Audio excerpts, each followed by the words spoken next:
which way the fucking dial goes on that thing. All right, we're live. We're alive. All right. What's up, Peach? I say we just jump into it, David, because I got another trip tomorrow morning. So Hell yeah. let's do this. Let's Welcome. fucking get into it. Let's get fucking into it. Welcome to the Blue Reach Podcast, episode number 212. I'm Adrian. David's here. I fucked up. I didn't bring the games gone by list. We'll figure it out for next week. Amateur. Next week we'll figure it out. Amateur. Because we don't really need to share the constant thing. We got the beginning part. That's all you need right now. All you need to know is mid next month, get ready for some Alan Wake. And then at the end of next month, Alan Wake American Nightmare. And then the month after that, Final Fantasy 7 and Resident Evil 7. That's all you need to know for now. After that, we'll get to it. We'll talk about that in full next week. Next week will be our big start to roll out games gone by and what that's going to be. It's crazy that's happening now. It's cool. Yeah, I'm excited. I am too. It'll get me focused on fucking finishing shit again. Yeah, I should be just like chipping away at FF7, but I haven't for a specific reason we'll talk about in a second, actually. Alright. One comment one. Let's see. Cal says I need a speed run Alan Wake. Then I still have no time with Baldur's Gate. Baldur's Gate is looking chunky, which is this year's stacked. But Baldur's Gate, it's got my eye. I've never played Baldur's Gate. I've been told I should. And I'm hearing 3 is something I should probably pay attention to if I want to talk like big game of the year stuff. I would really like to get into it, but I can't. I can't in good conscience buy or do anything involving Wizards of the Coast properties right now. That's respectable. You made your stance. Stand with it. So happy Prime Day, David. You buy anything from Mr. Bezos? Fucking, I really wanted to. 4 terabyte M2 drives right now are only $200, down from $700. But I can't. That's fair. I got a big trip planned for September, so I really need to not spend money. We talked about that, and yeah, that's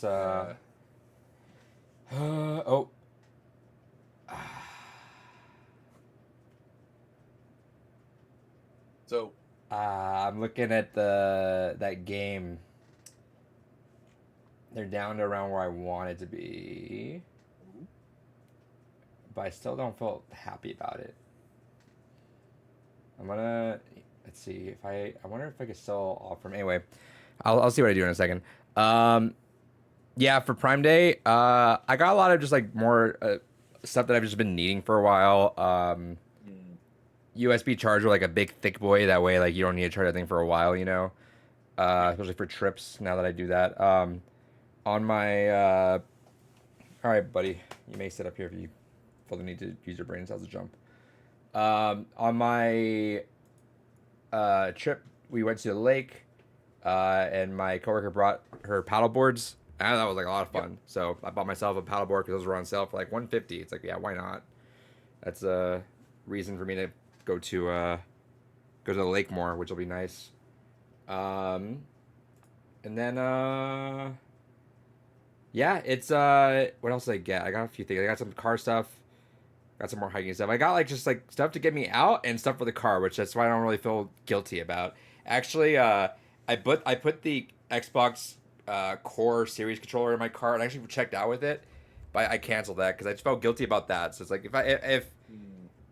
if it's like something that's gonna get me out and about or something I need for the car, I'm not gonna feel guilty. That's fine. I should be saving I should save my money, but like those are investments of stuff that I'll use like pretty actively and not feel weird about it. Where a controller, I'm like, I don't have a controller issue right now. I'm fine.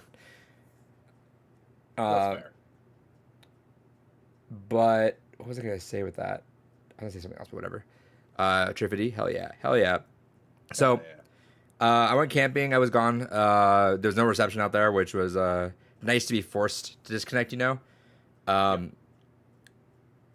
So I came back to that decision we'll talk about in a bit. But so I brought everything with me, right? I was like, I didn't know what kind of campground it was. It was straight just like plot of land. So there was like no Marvel Snapball camping, no. And actually, it's like the first time I ever skipped like a whole day in it, which was weird.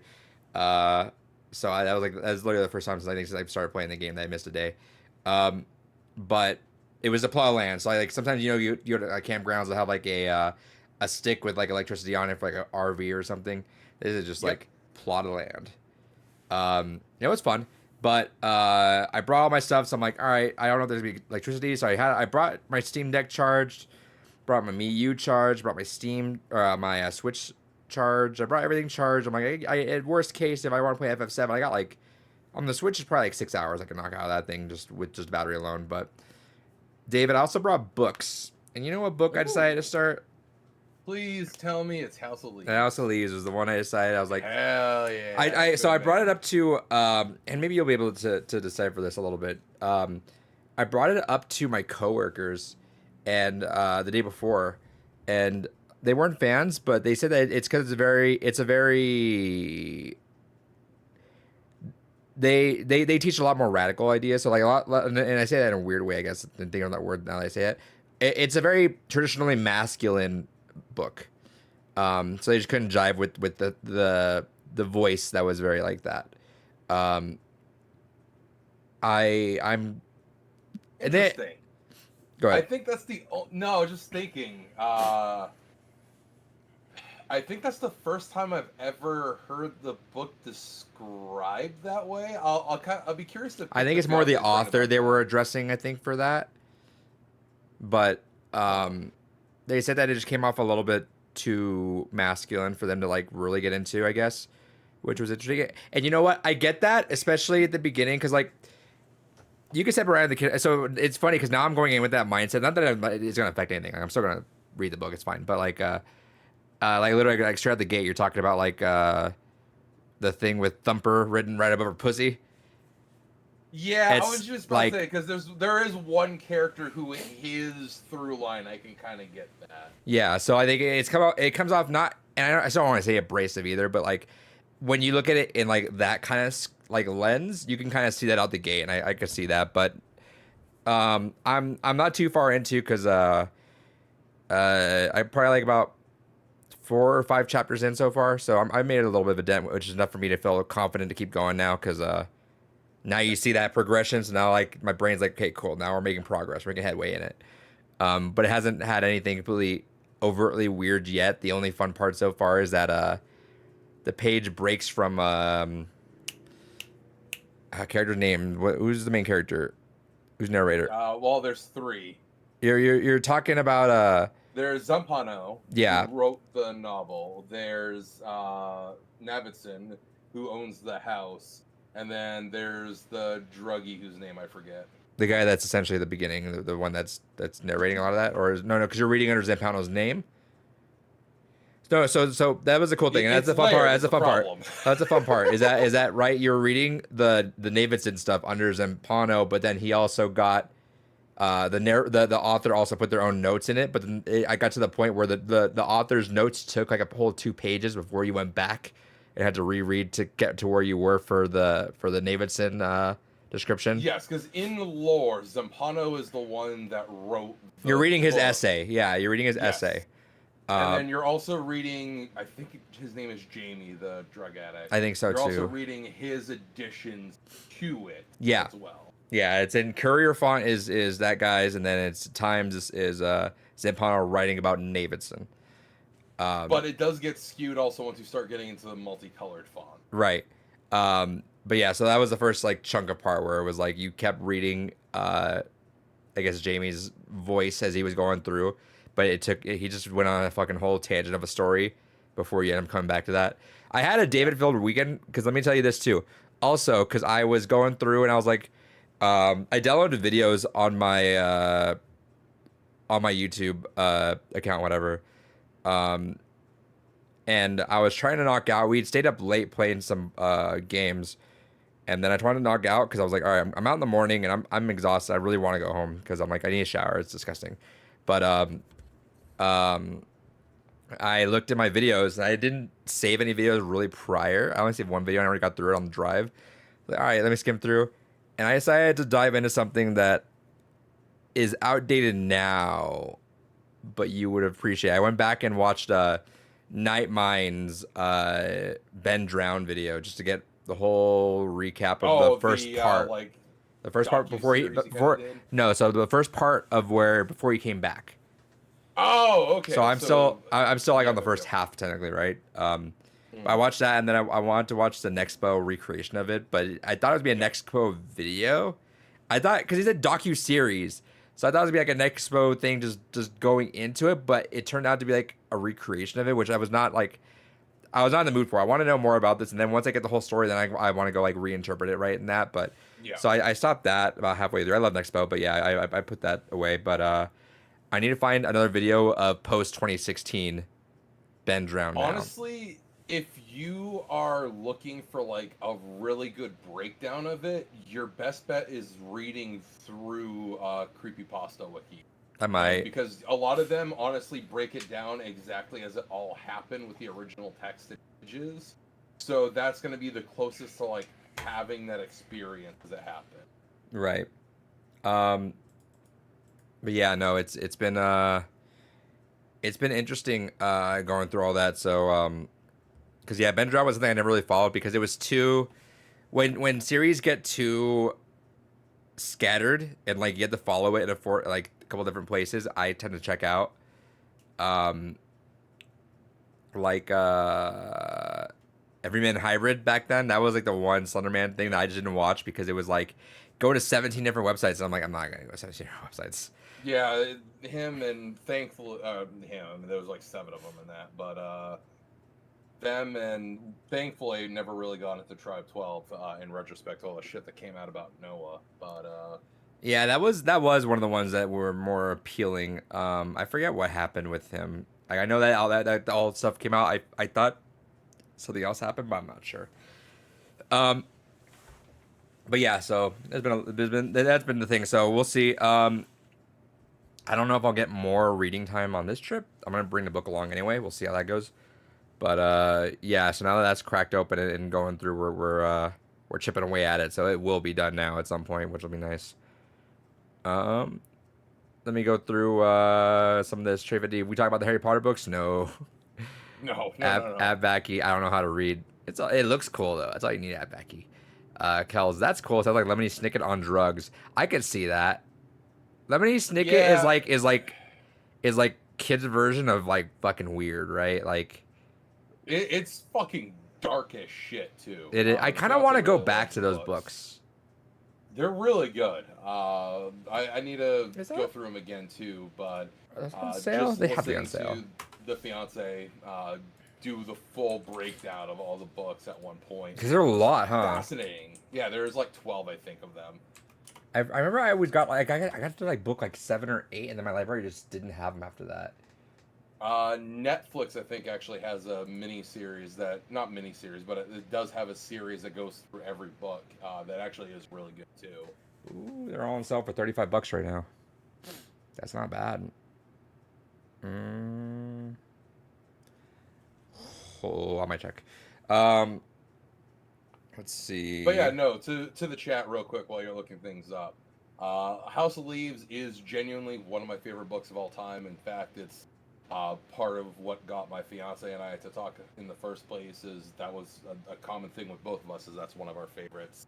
That was actually what she did one of her whole college dissertations on, is House of Leaves. And it's a really hard to explain book because it's not a book in the traditional sense. It has multiple stories and multiple layers to those stories, but it's one big meta narrative puzzle.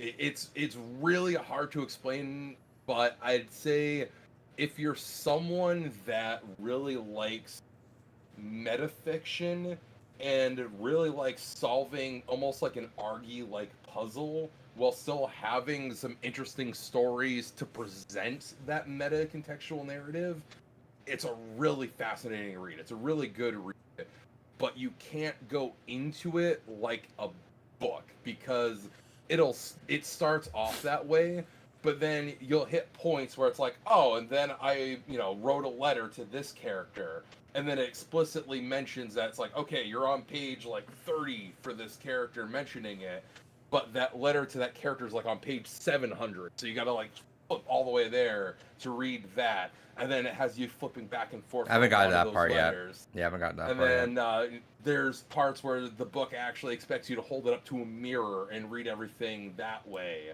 or to spin the book around because all the text wraps and coils around it.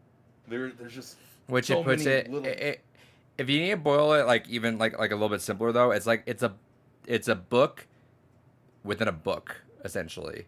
Like it's like you got to disconnect yourself from this reality and put yourself in someone else, like a fake one, and pretend you're in that one, right? And then you got to read that book within there. It makes sense when you see it. Like they do a really good job right away with the font, I think, and then that was a good way of being like, this font's this person, this is this person. That's all you need right now. Yeah, if you had to explain the actual like straight story of it, it's a documentary about a house that has a hallway that is longer than the entire house. But it's also about the lost journal that's about the documentary about the house. But it's also about the person that finds the journal about the house, about the documentary about the house. Yeah. It's just it's a Russian nesting doll, Matryoshka doll of stories just stacked into each other. Mm-hmm. Really quick, Dave. At Baggy says, "How you been, Big Dave? Can we get a hell yeah?" Hell yeah. Now that my rig is finally fucking working again, which we'll get into that story in a little bit, I am feeling much better. Nice. I'm copying. When is books gone by? Gone by. At some point, I have to like make a consensus as to what I'm able to finish in a feasible amount of time. Because it like the best perfect world, I would love to have like a game, a movie, and a book, like just once a month each of those. That'd be so fun, I think. But yeah. But that at that point, it's like it gets a little bit too structured. I feel like where it's like I wouldn't have the flexibility to do other stuff that I'd want to, right? And then it's like you have to do this or whatever, you know what I mean? But maybe someday we'll see. I could see if maybe like you rotated it where like maybe 1 month is a book, 1 month is a game, and then 1 month is like maybe 2 movies or something just to like beef it a little. Yeah, we'll see down the road. I essentially I'm open to what we're able to do with this until or a year from now. If we keep on Games Gone By and we make it the whole year and there's like no faults, I'm open to what else we do. That's kind of where I'm at with that. Let's see. Does David have a pairing for tonight's episode? What's he sipping on? Hell yeah. Tonight, one of my favorites, it is from Kushnock, a local brewery. It's Lawyer Up. It's their coffee porter. Hell yeah. At 7.2% per volume. So talk about, so you this rig's finally back. You're not doing a laptop podcast anymore. Yeah, no, we're on real hardware again. So I bought 2 server cases, and I think I mentioned that on the last podcast. Is I got 2 4U server rack keys, and the idea was that I was gonna go ahead and throw my rig into one of those cases, because even here it's been ridiculously hot, and my rig has just been running really fucking hot, and it's partially because the case that I had shit for airflow. I really liked the company that made it. It was an NZXT case, but it was one that just was shit. So I'm like, all right, fuck it. Who cares about, airflow when it's in a server case? Because a server case, you're going to mount fans that are going to go subsonic fucking jet engine, and you just don't have to worry about shit. And then I was just going to go ahead, throw it in the server rack that I have over there, and use USB extension cables to run everything right over to my desk. So I got 2 of those. They were $80 each. I got a real good fucking deal on them. And it was one of those things where when I went to go assemble it, I couldn't get it to power on. Like, for the life of me, I couldn't figure it out. And the brand is Antec. And the exact model, I couldn't find a lot of information on. I found a user manual that had some information, but not a ton. But at least it gave me the diagram of how I was wiring power connector. And I couldn't figure out what the fuck was going on. So I went ahead and I compared that against my motherboard. And I was like, all right, I guess I'm just not, maybe it's just not compatible. So I'm like, fuck. I just bought those server cases. I need to go ahead and I guess buy a whole new case because in the process of moving my rig into the server case, I tore apart the other case thinking that, well, I'm not going to need that anymore, so why bother? Mm-hmm.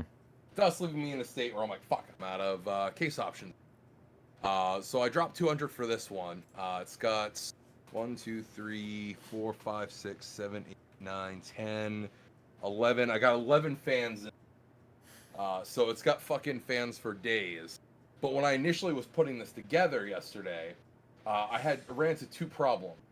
And the first problem made me realize that the server case probably would have worked because I set this up and before I even hooked up my hard drives or anything, I just wanted to make sure that the motherboard were post, and it still wouldn't power on. I'm like, what the fuck is going on? And lo and behold, I realized because I was reading the fucking diagram upside down for how to connect the power sources to my motherboard. Once I flipped everything around, it all turned on just fine. Which made me realize that was probably the issue that I was having with the server rack case, is that I probably was putting everything in upside down. It would have worked in that just fine, so I bought this case for nothing. Hey, can you pick up the gain on your mic because it cuts out a little Let me bit. also just bring it a little bit closer to my face too. That might help. Yeah. There we go. Well, now it's good. All right. Yeah. So probably just needed it a little closer to the face. But yes. So I'm a little frustrated because Before yet, can you show us the Abaci mark the app on your wall? Oh, Hell yeah! There you go. You're forever on just that. for you, buddy. Still there. But yeah, so I got this case now, and this is one of the things, obviously, that I got. Look at this beautiful bastard. Jesus Christ! Fucking fans for days. All the fans, That's the all most the fans lighting. you ever had. It's true. It's also the most cable managed I've ever had a case, and that's just because I have no choice but to cable manage with this build. Which leads into the second issue with this case. This case is a fucking right bastard in that there is only like a little T-bar in the back that they expect you to put hard drives on. But there is no fucking way to actually mount hard drives to it. It says in the pictures that you're supposed to be able to mount 2 SSDs and 2 HDDs to it. And that's a fucking lie because there's nowhere that the pre-made holes line up for you to mount that. And also, the HDDs are too fucking large for it. I even brought it into work.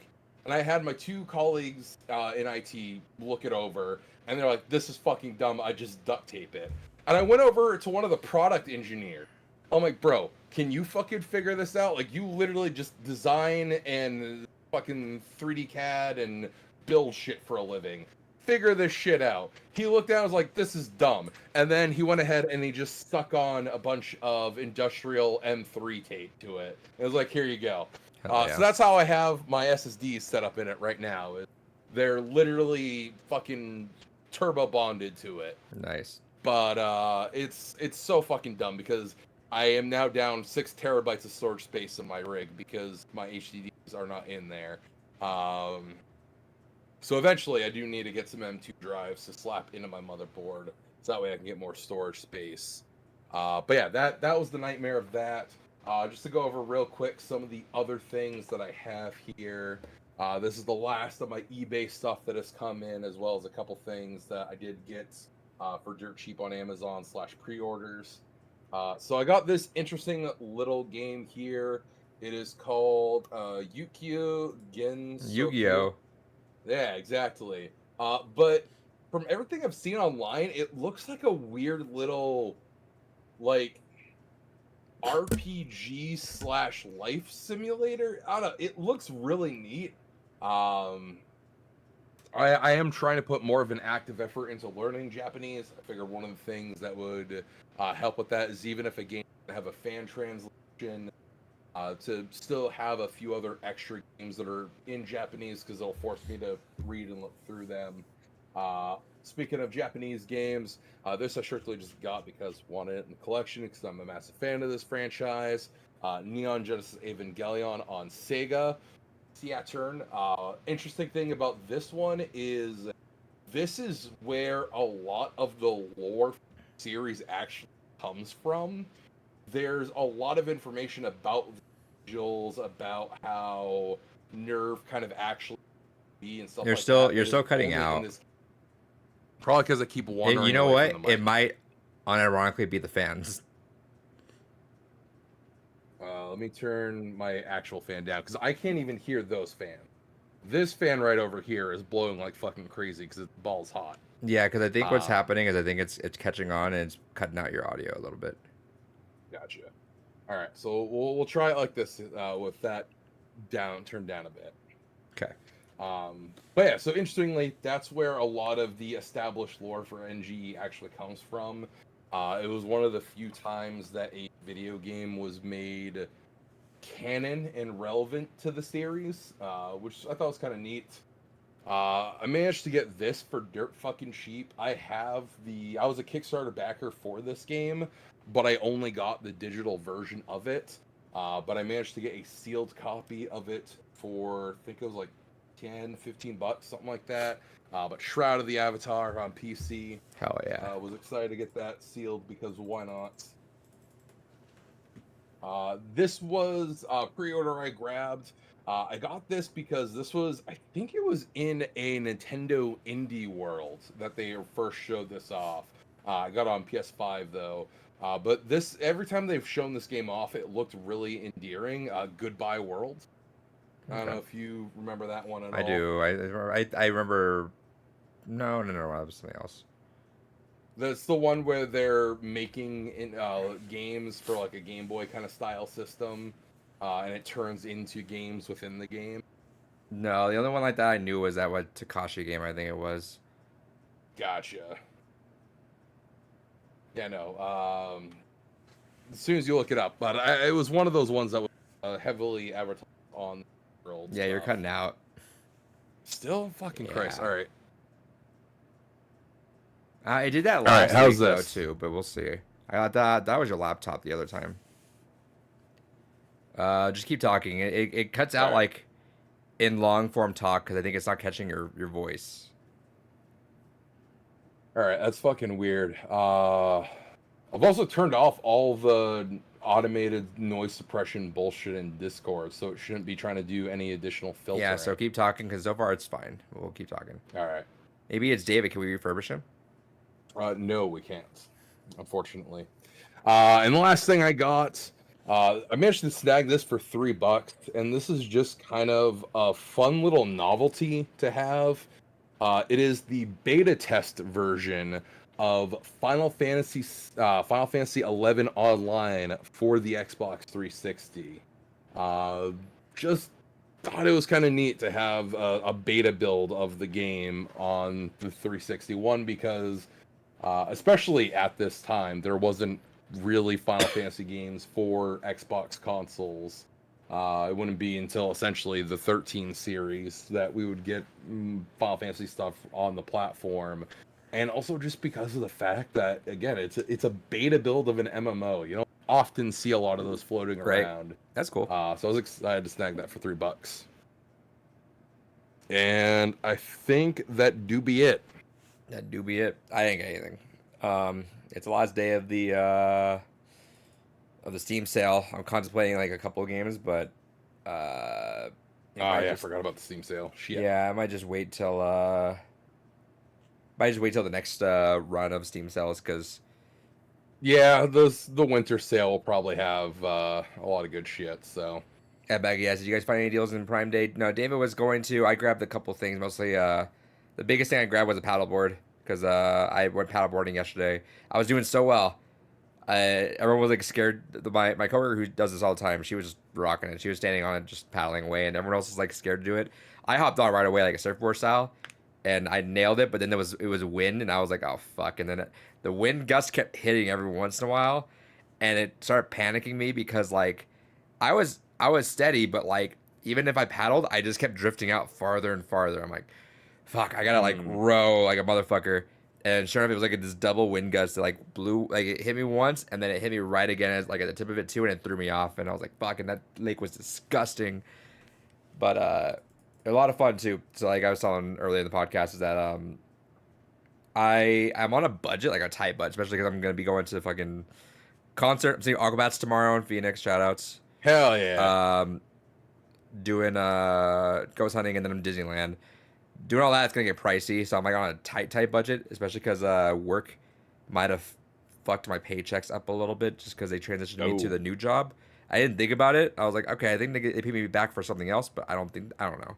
I hope it was that, but um, fingers crossed if it doesn't fuck my paychecks up a little bit. But if it did, it's gonna mess me up pretty bad for next little bit. So I'm saving a little bit, but uh, I'm okay spending money if it means it's gonna be a pretty good investment that I know I'd probably be able to spice things up a little bit. So if I got a paddleboard and I got myself some hiking stuff, then yeah, I'm gonna use that shit. So that's fine. But yeah, David, what'd you play? Hell yeah. So I finished up Higurashi When They Cry Chapter 4. Good chunk of the way through Chapter 5. And played a little bit of EDF 5. And that's kind of what I've done. Nice. I wanted to get EDF4. I'll get it later on because I'm not gonna play it right now either way. I'm thinking about getting EDF4 probably like around maybe wintertime.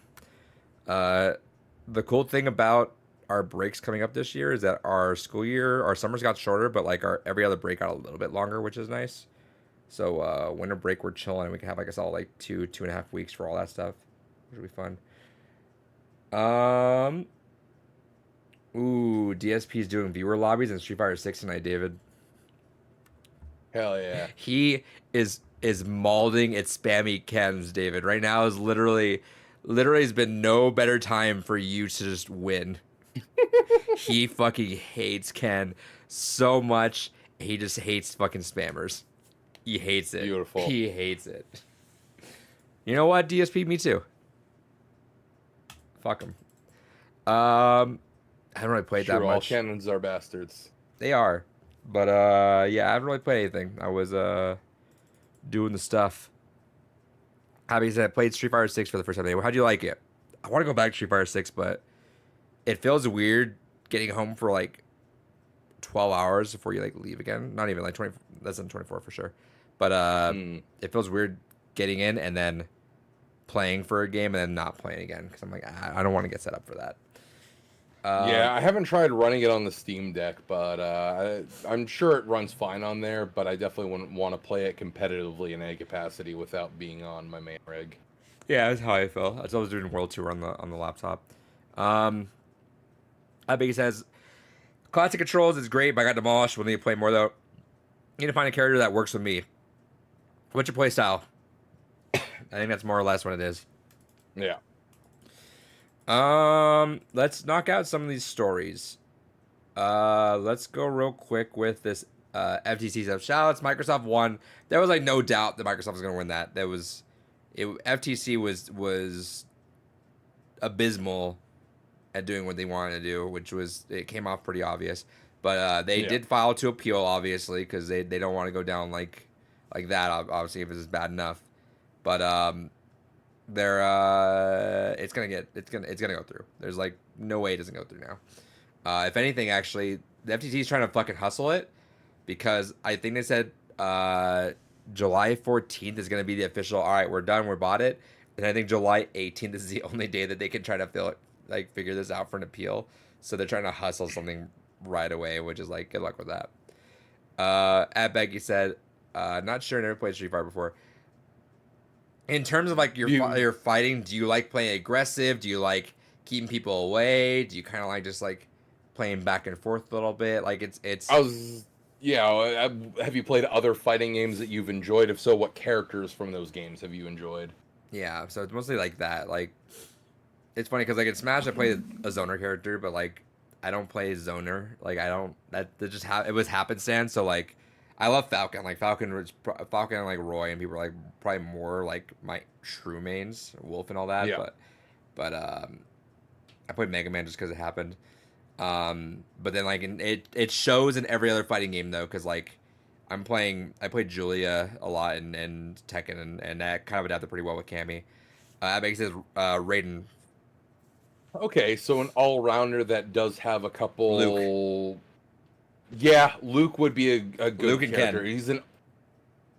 Yeah, Luke, a little bit less Ken. Ryu. I'd say more Luke and Ryu. Yeah, they're good all rounders, but they have a lot of tools to keep other people honest, especially Luke. If you're playing Classic Control, Luke is one of the higher tier Classic Control characters.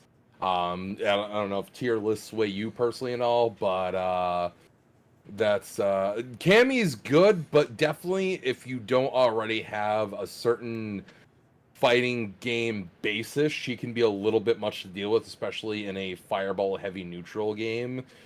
She's a lot to try and figure out how to deal with a lot of the neutral. Without She is a prior lot of experience. fun, but Lord help you if you are not used to approaching and if you're not good at projectile fighting, it's tough. And Cammy also, uh, I need once I get back. Mark my words. I get back on technically like the 19th. I get back the day before, but that's late. So the 19th is when I'm back. I'm probably gonna take a day, recharge, do my thing, clean this place up because this room has like been in limbo of getting fixed up for a while. Once I do that, so I'm gonna say probably like the 20th, which will be what day? Let's see. Let's look. The 20th will be That next is Thursday. I will be streaming more regularly from now on, just indefinitely, starting the 20th. We'll figure out. We'll work together, figure out a stream day and all that stuff. We'll do our thing. But yeah, because I definitely want to do more Street Fighter streams. Like, that was a lot of fun with everyone. Kel says you'll probably like any Shoto. That's how I feel. Ken's kind of just the best character right now. So He had to lose it all in order to gain it all. yeah, David has inadvertently picked up the top tier character. Hell yeah. Which it sucks because that's happened 3 times in a row now with Street Fighter for me. Yeah. I started playing Cammy for a while in Street Fighter 4 during the rough period when she was actually it was Street Fighter Cross Tekken. That's what it was. Street Fighter Cross Tekken. She was a higher tier in that one, and then I started a little bit with Charlie in Street Fighter 5 before settling on Ken, and then settling on Ryu because I got frustrated with Ken's stupid fucking little dash ability. Dude, And so then it's I don't like defaulting to top tier. Just because Same. like people get so much experience to get those top tiers that you have to really stand out and work your game to be very unique to get anywhere. But I don't like playing a low tier one because you're just giving yourself the hassle for a lot of, unless you like love that character, right? Play who you Well, like. that's kind of it.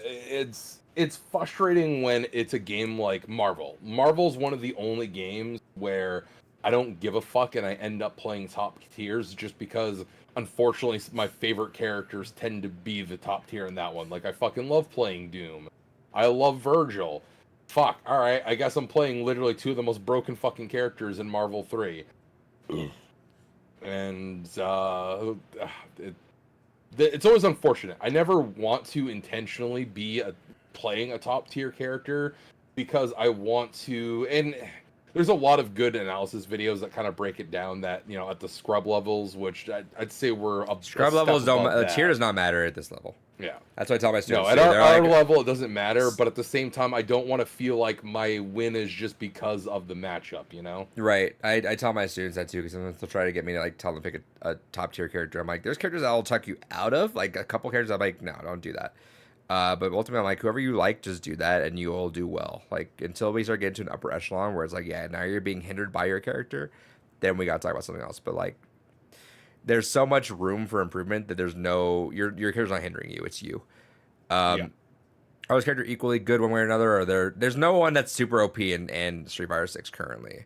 Like no, there's definitely some characters that have like weird advantages. So kind of like what we were saying earlier, if you're playing on classic controls, Zangief and Luke are kind of the big standout characters just because they're not hurt as much by having less of their toolkits available to them. And the things you can pull off with just a single button press is ridiculous. Zangief with one button spinning pile driver, basically being able to do it on reaction, is wild. You mean modern controls then, right? Oh yeah, modern. That's right. Modern. And then getting Luke's perfects too are pretty good. Yeah. But otherwise than that, I mean, if you're playing classic controls, Ken is one of the higher-ish ranked ones. I see a lot of people talking about Blanca, but there seems to be a lot of debate on Blanca. Some people say he's absolute trash. Some people say he's broken as shit. I think it's still too early. I think we'll have to wait until a CEO or an Evo or something where we can real turn data. Yeah. So, hey, I'm a big supporter of modern controls. In a way, like I like that it's opened the game, but I still feel like it's thrown a wrench into everything, right? Like it's weird because like it's like if the training wheels allowed you to play in motocross still, right? Like it's Yeah, weird. It's like I feel like in a world it should be like modern controls, and it I wish modern controls like somehow like just like really try to nudge you into classic controls rather than just say, all right, you did modern, that's it. You know, I wish there was like a way to like peel it back a little by little to put you into classic controls because even on a at some point modern's not gonna win anyway, right? Like they are plateaued. It's so hard for modern players to get to players that just have their shit down. You're not getting yeah. there. So it's like I feel like it'd have been a good developer choice to be like try to pull it off of them and get them so they can allow themselves to grow, climb higher. Because I feel like there'd probably be some sort of like once a modern player learns those controls and does all that and they get to platinum, let's say like platinum 3, 4, they're not getting the diamond unless they're fucking incredible, right? Like it's an Right. anomaly to be modern controls above platinum. I feel like that's just only built for frustration among a player that has built their entire control scheme and their entire playstyle around modern and they got there, right? So it's like if you want to get to a point, if you're playing the game just for casual and you're gonna drop the game next week, fine. Do modern, enjoy the game, cool, perfect, 100%. I love that for you guys. Yeah, It or if you are trying to get someone into fighting games that normally isn't into it, honestly, a great way to kind of even the playing field a little bit. exactly no, and it's exactly like that. That's a way that like you could bust out Street Fighter 6 at a game night, and no longer is it that there's people butt mashing. It's cool, right? It's creating a game Yeah. that they're doing stuff rather than just smashing the thumbs or the stick. But inadvertently too, it just creates this wall that's not gonna be crossed, right? Like it's not they're not getting anywhere with it. Yeah. Um, and like I said, I might give Mario Controls a try because I don't play fighting games a lot. Here's what I would say. Here's what I would say. Try Mario Controls to get a feel of the character.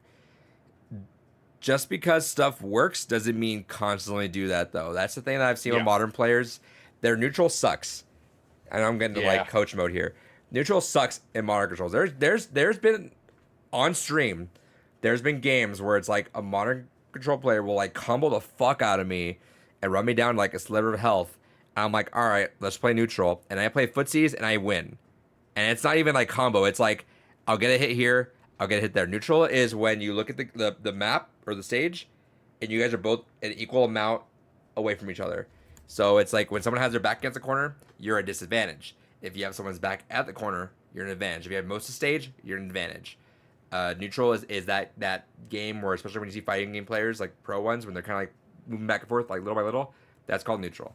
Um, and when you're And playing it, especially for Street Fighter specifically, playing a Shoto is the best way to learn neutral because they have every part of the neutral experience in their there's a kit. reason why they've constantly been the same move set, and it's because a really strong neutral will have a projectile which can help you if you're need to keep some space.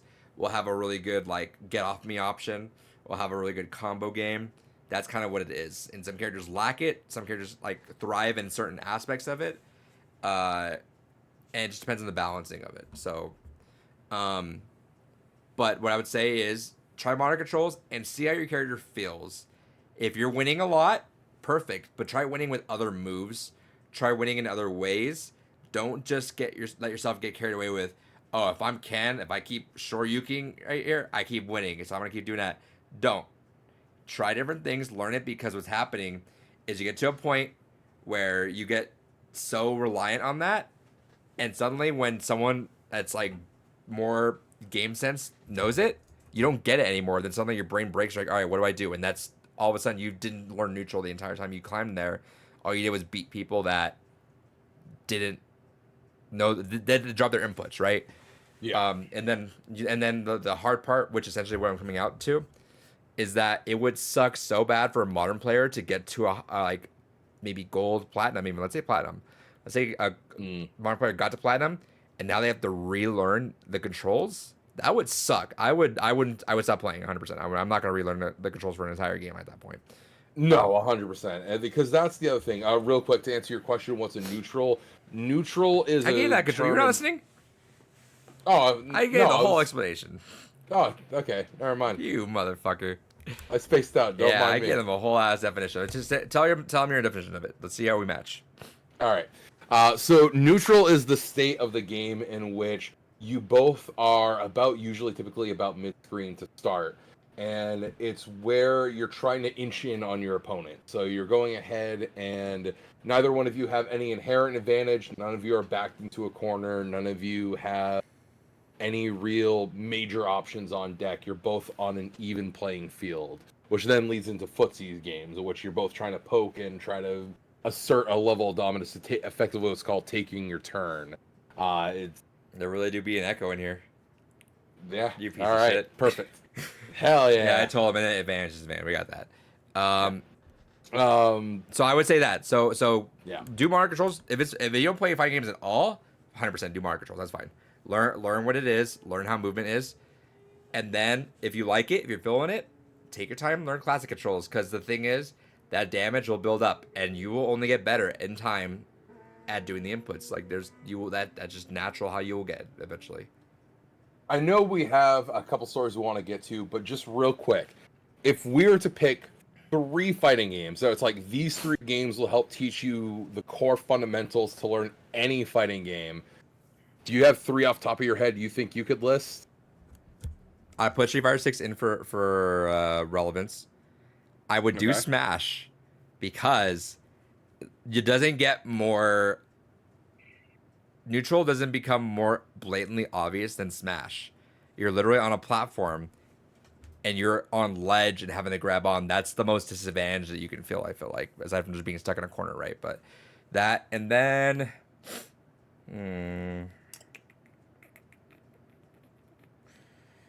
I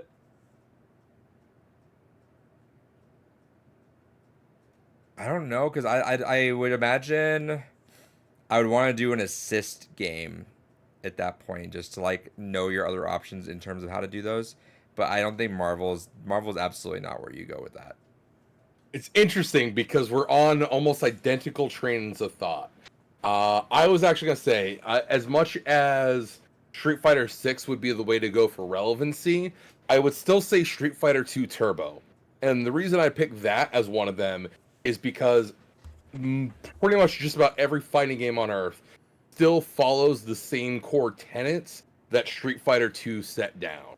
So, and Turbo being the best version of it. So, learning the basics of neutral, learning the basics of footsies, learning the basics of combo potential, and getting used to different character archetypes, that's probably going to be, because it's so rudimentary in a lot of ways, the most idyllic way to learn those fundamentals. From there, I would say, honestly, I'll actually agree with you. I'll straight up say Smash. Smash is a great way for learning movement fundamentals and for getting a better grasp of, honestly, niche characters or archetype characters where they have just a more unique playstyle and game plan to other characters within the roster. I would say that's a good way to turn your brain into, like, if you see a new character, all right, reprogram your brain, you're playing someone specific. And also, because of the nature of Smash, I feel like it better enforces the concept of spacing awareness. Because while a lot of fighting games, 80% of them, the goal, get your opponent to the corner and punish them. I feel like Smash, because it's a bit more open, but at the same time has a lot more penalties for being in different areas, it forces that situational awareness a lot more. Because I always tell them is that you can die at 0, and you can't do that in any other fighting game. You can literally die at just like on your own at 0 if you're not paying attention to where you're at. Exactly. So as much as I do, jokingly clown on Smash for a lot of things, I do think that it is actually a really important game for learning some fundamentals. And the last one is, I would also say it's a game. And to be honest, I would say something like Marvel 2. The reason why specifically Marvel 2 and not necessarily straight up just Marvel 3 is that, again, it is the cornerstone for which everything else that's like a team-based game is kind of designing itself around. It's going to give you that easier introduction into a system where it's going to give you a good idea of how to manage assists, how to punish assists, how to go ahead and build team dynamics and build around the idea of like, okay, do I just create a team around one point character? Do I build actually around an anchor? Would agree with you if the game wasn't so blueprinted out to what you should do already, right? Because it's like if you were learning and you're watching videos, you're not learning that much diversity. I disagree for one reason. Because yes, if you were following along with the Marvel scene back in the early 2000s, sure, you would see the same 5-team comps. You would see Matrix. You would see Clockwork's team. You would see fucking Justin Wong's team there. And you would see some variation of all of them. Can't remember the exact proper names of them. Matrix, for some reason, the only one that is becoming them. But you'd see a lot of Sentinel assists. You would see a lot of Storm on point. You'd see a lot of Doom Rocks on assists. A lot of Mag fucking Nidos. But at the same time, nowadays, the way Marvel 2 played is entirely different. Competitive Marvel 2 is played on like a point buy system. And so the way you actually build teams in competitive Marvel 2 now, unless it's like high stakes money matches, in which case it's anything fucking goes, but it's based on a point buy system. So every character has a point associated to them.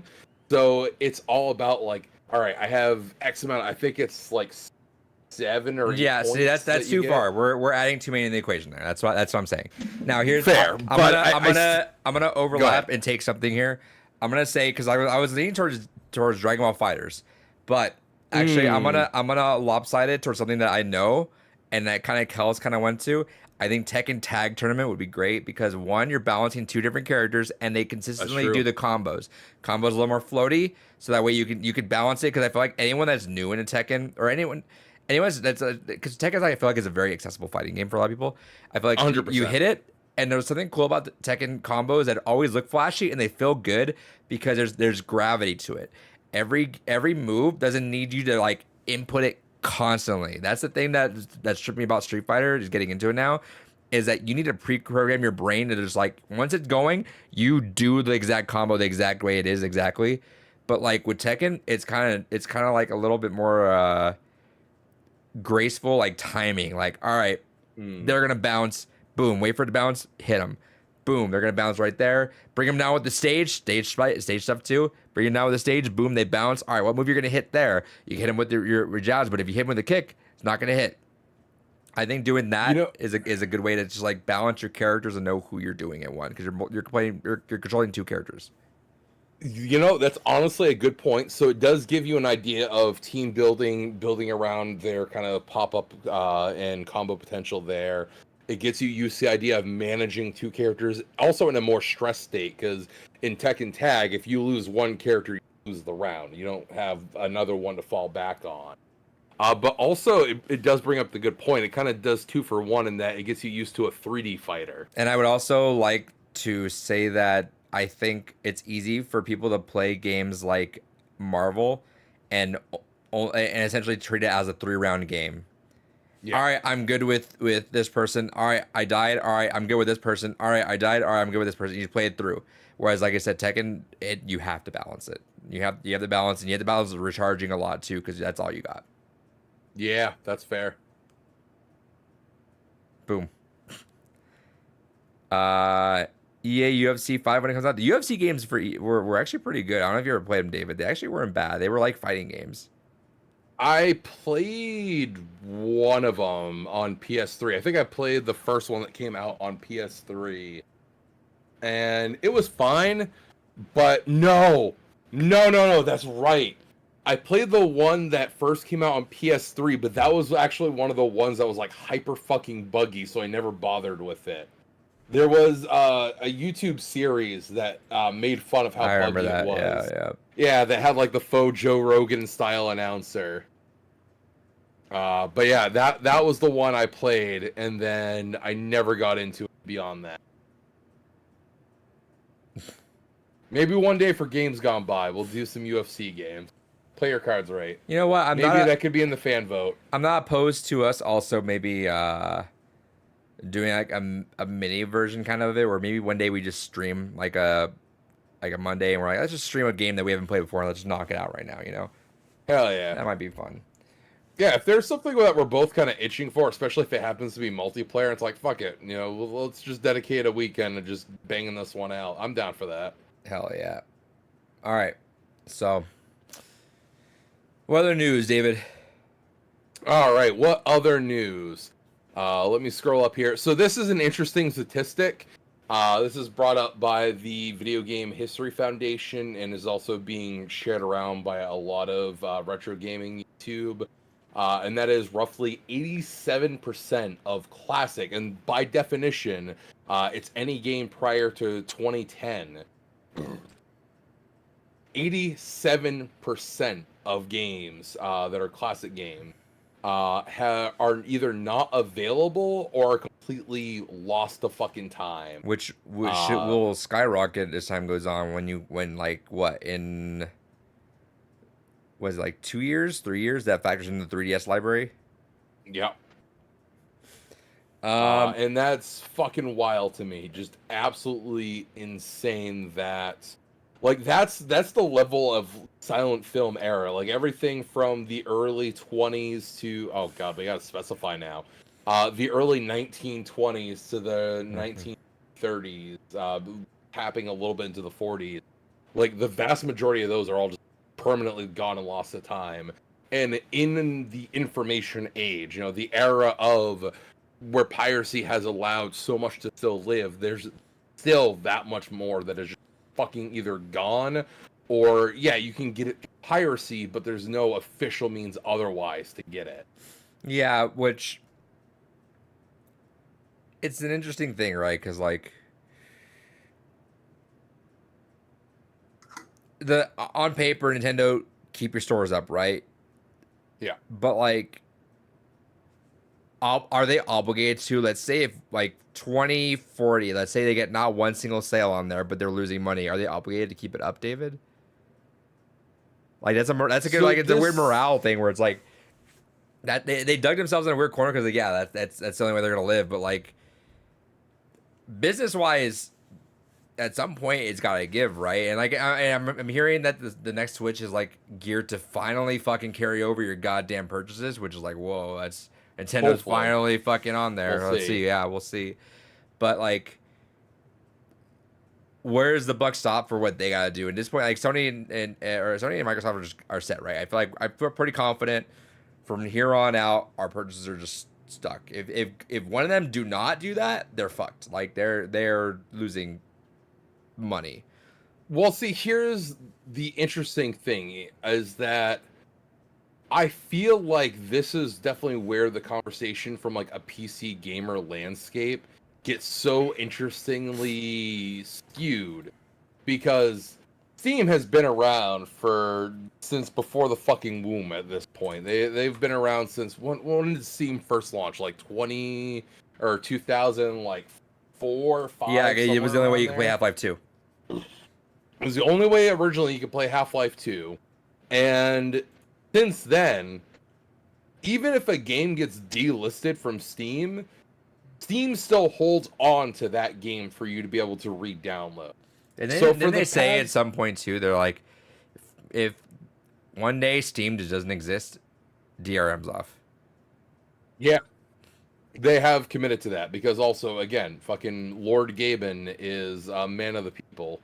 But it is one of those things that it's fascinating that a essentially DRM focused platform like Steam has so much built into it to ensure that, yeah, if you've been a PC gamer this whole time, you're fucking eating good. For the past 20 years, anything you have purchased from Steam, you're still able to go back and download. I fucking did that recently where I grabbed and also on GOG too.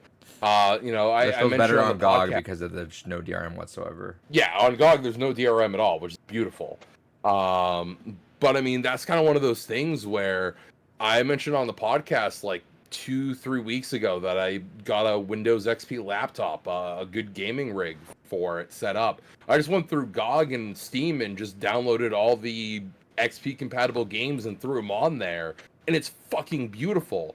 It all just works. It's great. It's fantastic. You know, there's all the other physical games that I can go through and crack and do other things to them to make them work without having to put the disc back in after the fact. But it's just kind of one of those fascinating things that console gaming, unless you do a lot of heavy investment beyond the initial purchase of the console, doesn't have those kinds of options. They don't have that kind of legacy. A Right. lot of consoles have had like one gen prior backwards compatibility, at most two, but they don't have the same level of precedent where you're expected that you buy that game and you fucking have it. Whereas the PC market has that. But again, even still, it's one of those things that obviously console exclusives, unless it's essentially from Microsoft, let's be honest, we're not going to see a lot of those hit PCs. Sony's starting to put a lot of them out there.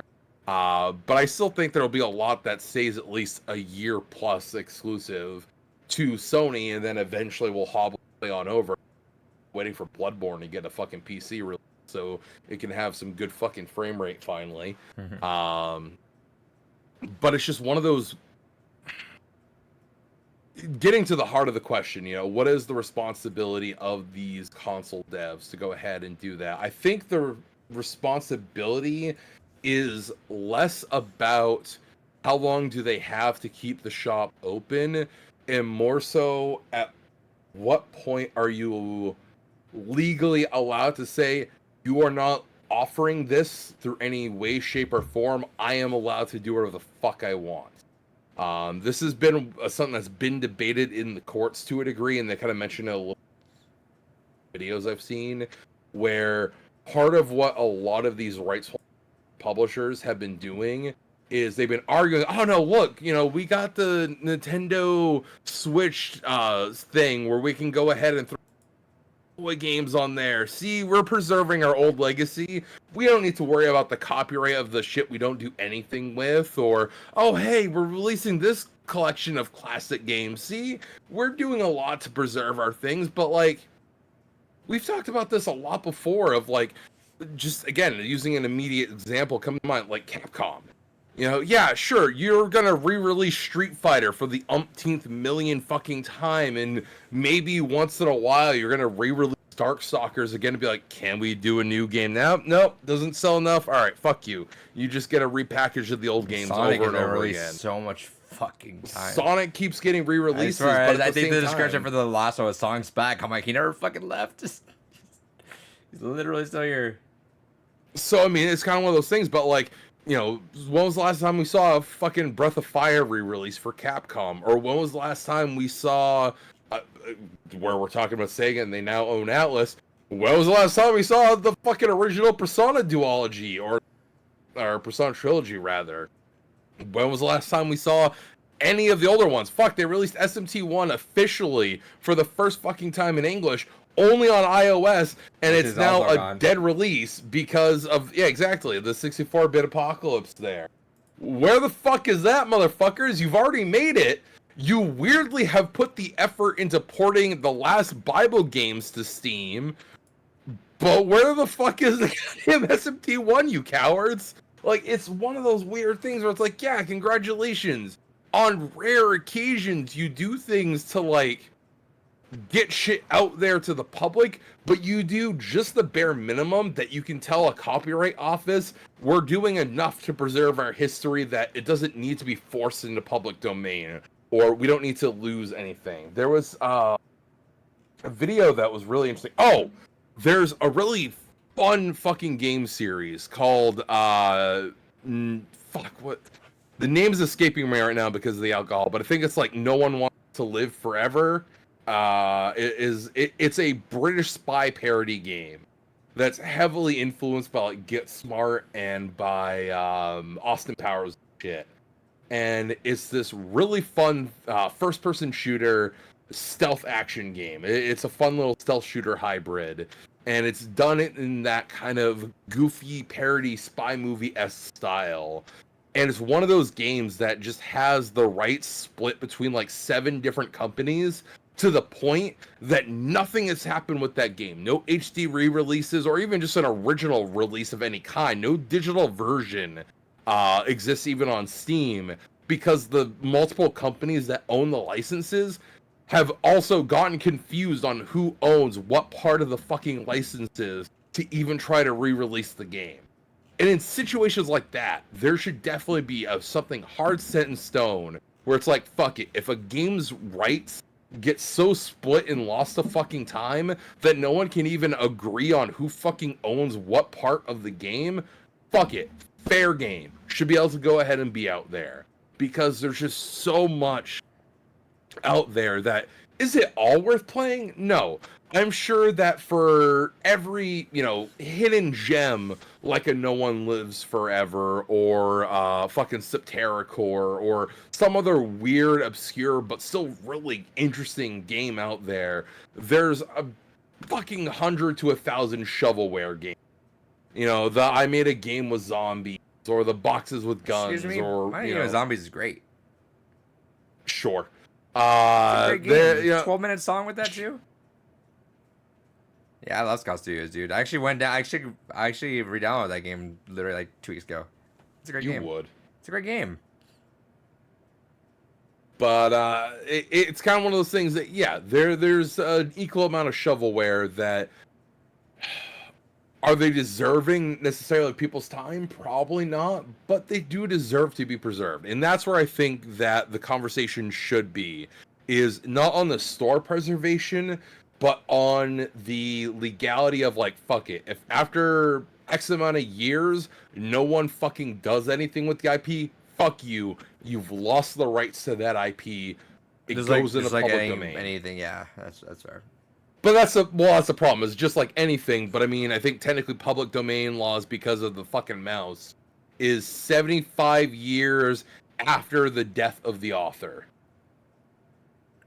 Mickey Mouse going crazy. And which, hey, shoutouts next year. Keep an eye out on copyright laws, because Mickey Mouse is due for losing copyright next year unless that gets fought. Which it will. It will. But. Fucking Disney. I fucking hate that company so much. But because of copyright explicitly. But yeah, so that's where I think the conversation should be. Is it should be on at what point, when no one can even fucking agree on who owns enough of the game to be able to release it, that it should just be a conversation of, well, if none of you own enough to redo the game, then fuck it. The public owns it. Fuck you. You've had your chance. No one fought to figure this shit out. Then it just goes into public domain. Well, that's like, was it Rule of Rose? No one knows who the fucking owns that rights. Exactly. No one knows. And there's some dude out there that's like, oh, I owned it. And that's like the other weird thing too, is that games are still very much behind the curve of even movies, because I don't know of many games that are genuinely in like public domain status. There's a lot that are in like a GNU kind of style license, or a FOSS style license, where go ahead, share it, you can modify, do whatever, as long as you still credit the original authors, kind of thing. But because of digital rights management and the Digital Millennium Copyright Act and all the other bullshit around it, there's so much that's tethered into the ownership of a game. That, and there's also because like music rights can also fuck something up too. But I mean, look at how many games over the years randomly get patches out of nowhere, and it's just because we lost the rights to use this song randomly. But so also, it's hard for them to just like constantly re-release because some developers, especially like back 15, 20 years ago, they would just once they're done, they throw away the code, which is weird. Yeah, that's crazy. Which I get the short-sightedness because that was a very common. They don't think about that, right? There's whatever. What's going to happen with this later on? Then 20 years ago, Kel said, would Doom fall into that? Doom was under a shareware license. So the way that the old, it's been a hot minute, and I'm 3 beers in of the 7.2%, so it's basically wine. But if I remember correctly, the way that old shareware licenses worked is that you were 100% free to go ahead and No! Actually, that doesn't even matter because I think it was actually even John Carmack that put it in the... It was either the MIT or it was the GNU license. But it is under a super free license because that's why we have things like GDoom and other community mods where you can commercially sell other products using the engine. I can't remember the fucking license name for it. Now I'm curious. I'm going to look it up. But it was originally a shareware license, which I think let you use up to a certain amount of the content for free. And then you could buy a license, which was effectively buying the game to use the rest of it. But then I think, after a couple years, they threw it into either straight up public domain, or what is Doom under? Licenses Doom Wiki. Let's see. Shareware, Doom 2 was the first traditionally commercial release of Doom. It was first sold as boxes. Source code release. id Software released a modified version of Doom source code to the public domain December 3rd, 1997. And this release was actually under its own category of the Doom source code license. Interesting. The license permitted the use of the source code for educational purposes only. It explicitly forbids selling the source code or using it for heretic and source code releases. Those are under the GNU one. Okay. So after the loss of the source code to GLD in 1998 from a hard drive crash, some people, including John Carmack, suggested that if the author had been required to distribute the changes made to then when it would have been more likely that others would have source code. As a result, id Software relicensed the source code to Doom under the terms of the GNU source code public license. In October 3rd, 1999, many existing source ports followed suit. All right, Speak up, you're cutting. Fucking Christ. So TLDR, 1999, it went under the GNU General Public License, which I think that is the one that allowed for the selling of things under that. That's right, because it followed copyleft distribution, which is a whole other weird thing. But yes, so yeah, TLDR, the original Doom engine is fully open, and if I remember correctly, as part of the GNU license, you have to also make everything with your source code fully available to other people, and other people are allowed to go ahead and use your source code for other things that they make as well. And then by extension, they have to do that. Picked a very unfortunate time to ask that kind of question to me, but being someone that does really get into the FOSS community and the GNU, as I am a Linux person by nature, that's something I usually know off the top of my head. But yeah, with GNU, you're allowed to go ahead, distribute, but you have to give your source code, but you can still sell under. With all that said, how do you feel about 48-year-old Boogie 298 dating a 20-year-old? Can't say anything. Like, come on. Like, we're not gonna get into the details, but fucking look me in the eyes and tell me I have any right to say anything. In your circumstances, different than theirs, though. She messaged him on Instagram, and then they're like, "Yeah, we're going through the same trauma bonding together, so we're both on therapy inside. Why not?" Yeah, you're right. The difference was it was a coworker in my case, but That's different than when you meet naturally. It's fine, but it's like if there's like a star factor in there, and 28 years your senior, that's different. I would say. I do think there's a weird power dynamic to that, but anytime that like the age component kind of comes up in any conversation, I just kind of have to bow my head up, like I can't fucking say it. For the I was a record, fucking deviant for a while.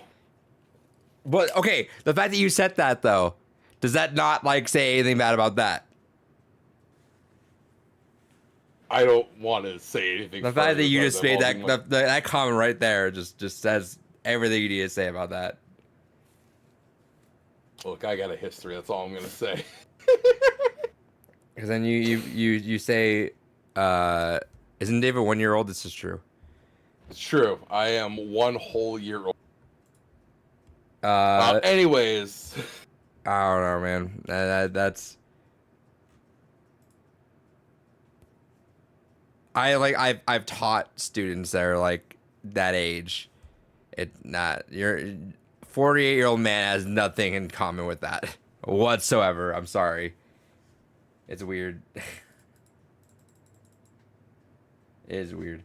again, I can't make judgments. I will make judgment then. Fuck you.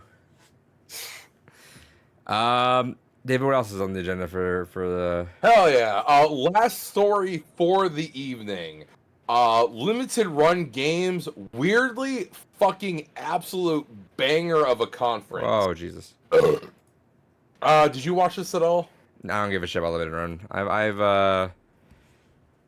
I've made my views known about it. We talked about it last time, but That's fair. they're gonna re-release a lot of stuff, which is cool. We'll see.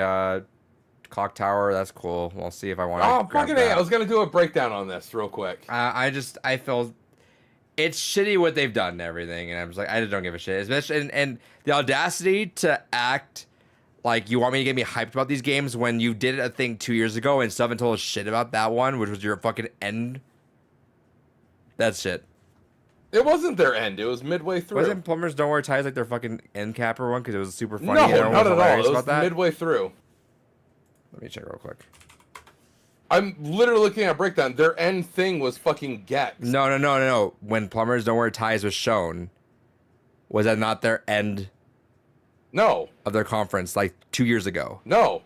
Oh, 2 years ago. 2 years ago sure, when it got yes. shown off, David. Yeah. Yeah. So when you have the audacity to like show that off as your end point, like, oh, here's this game, it's so funny, Okay, and not tell well- us shit for 2 years, I don't give a shit. All right, look, here's the thing. I'm going to go down it real quick. Go for it. Because this was actually a banger to me. And this is coming from something I already said I'm going to try to give as much Fuck to them. them. So, they started off with the Castlevania Advance Collection, which, all right, fine, fuck you, you got me. That's a hell of a way to start the conference. Also, as a quick side tangent, I do appreciate the style they did the conference on. They almost kind of had like a tinge of that Devolver humor. We're like, all right, going back to 1995, and we're taking this over as if it's an E3 conference from then. Oh, is it And you know what? Mega64 that does it? Mega64 is usually the one that does their stuff, but I didn't. Well, I was didn't thinking watch- more of just like a storyline, like a jovial kind of thing. Okay, because they Devolver does did a at lot of least weird like things. last year or the year prior that Mega64 did it. Fair. To be fair, I don't follow anything with Mega 64, so I don't know. Got it. But so and also the fact that it was just reveal. There was no fucking hey, go take a look at this conversation between developers. There was no any of that. It was like, all right, here's this next thing. Here's this thing. Here's this thing. Here's this thing. That's one thing I will say. Fucking every goddamn reveal event should be that. 100%. Hey, here's this fucking next thing. Here's this thing. Here's this thing. Here's this thing. Fuck talking to the developers. Here's this thing. It was just reveal after reveal after reveal after reveal. I fucking appreciate that. The closest we get is the Switch Directs, which they did kind of like try to lean into because that was the only platform that they did the little Switch Snap thing. Whenever they were talking about stuff that was specifically for Switch. But you know what? Fucking kudos to them for at least just getting to the heart of the matter and knowing no one fuck about a lot of the side stuff. We just want the reveals. But yeah, Castlevania Advance Collection, all the Game Boy Advance games, and also this is where it does get into like initially the weird fucking territory for me, because we got all the Game Boy Advance games, which alone already makes this collection worth it, because it's gonna be $35 for the collection. Some of these Game Boy Advance games that even get just loose is like $50 to $70. So all right, cool. Give me good upscaled versions as a collection on a modern platform. Fine, fuck it, you got me. But it does release a concern to me, because Rondo of Blood was shown off as one of the games that's being thrown in there. This does tie into one of their promises. They even mentioned before that Rondo of Blood was getting a PC Engine re-release through them, and there was no mention of that as part of it. So this is where I will admit that it does go into a shady territory of, okay, so it's just the PC Engine version not fucking happening anymore? Like, that's kind of fucking shitty. I want that version. Fuck you. But at the same time, I can't... $35 for the Game Boy Advance Castlevania games and Rondo of Blood, I can't be mad at that. Like, I can't. Then after that, they went ahead and showed off another fucking classic, Rise of the Triad. All right, cool. You got my attention. I kind of hate the term boomer shooter because I hate the idea of being lumped into the fucking group of boomers. But yeah, fucking good old traditional style FPS in the Doom and Wolfenstein style. Fantastic game in its own right. Good to see that getting a release. After that, we had Scarlet Symphony. I'm a fucking sucker for Metroidvanias. I'm not the biggest Toho fan, but it's one of those weird, long enduring franchises that it's like, fuck it, I don't care about that, but I'm a sucker for Metroidvanias. I'm down to have a physical version of that. After that, I weirdly called this one fucking a Tiger Heli collection. Hell yeah. Tiger Hell is a great fucking shmup franchise. I'm fucking down for that. Then after that, I had the suspicion this is what they were going to reveal because we've seen stuff online going around for it. They're doing stuff with Karateka. Alright, cool, whatever. I appreciate its contribution to video game history, but it's definitely not the pinnacle of, you know, masterpiece game development that it's being touted as. It was revolutionary for its time. I can't take that away from it. And again, I don't think we would have fighting games in the sense that we have them now without Karateka. You know, Karateka walked so Street Fighter could run, but I don't think it... I don't know. It's not a game that aged well. Okay.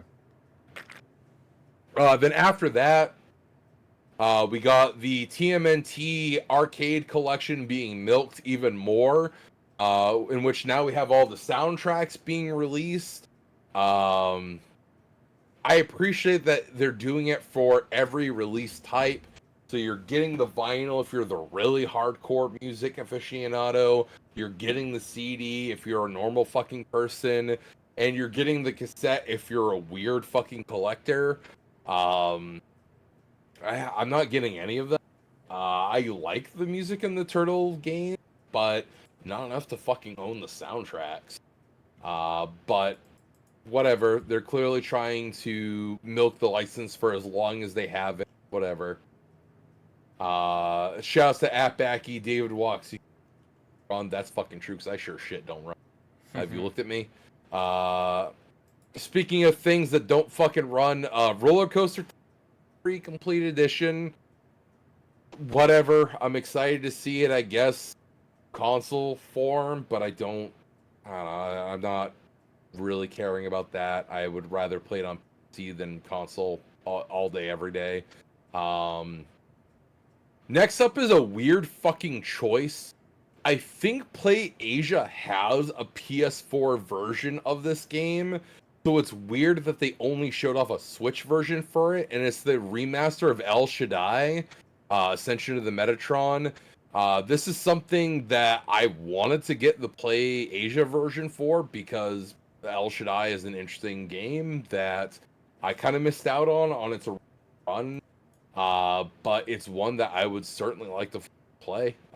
It looks 100% my app, but the fact that they weirdly only have the Switch version is odd. After that, they revealed that they're doing a physical release for Dungeons of Aether. That's another game that kind of looks up my alley, but I kind of don't care much about it. It looks neat. Looks like an interesting twist to the JRPG formula, as the kids say these days. But I don't think I care enough about it to be physical.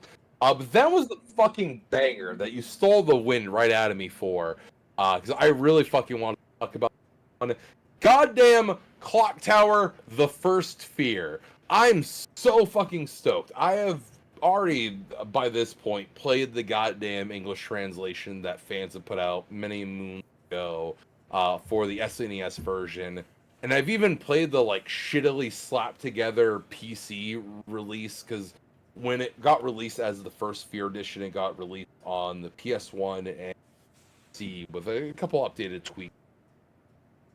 But I played the shitty machine translated version for the First Fear edition, and the SNES version. In fact, the SNES version was one of the few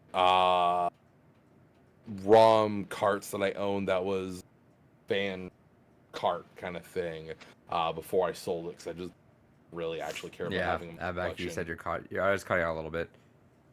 Fucking Christ! I don't know what the hell's going on next time. I think it's there's some noise, and I would say either turn your noise suppression totally off. It is. No, it's not, because you would have the green light. So notice on Discord how I always have the green light around me. No, I have turned all those settings off. I can screenshot it and send it to you. I have turned all that off. I don't know what I'm doing then specifically. So I have a setting. I don't know how I did it then, where it's literally you hear everything. So that's why, like, it always, on Discord when you see someone pop it in, they have a green thing. Mine's literally always on. Like, there's no cut in that whatsoever. We'll figure it out later though, because I don't want to. Oh, you know what?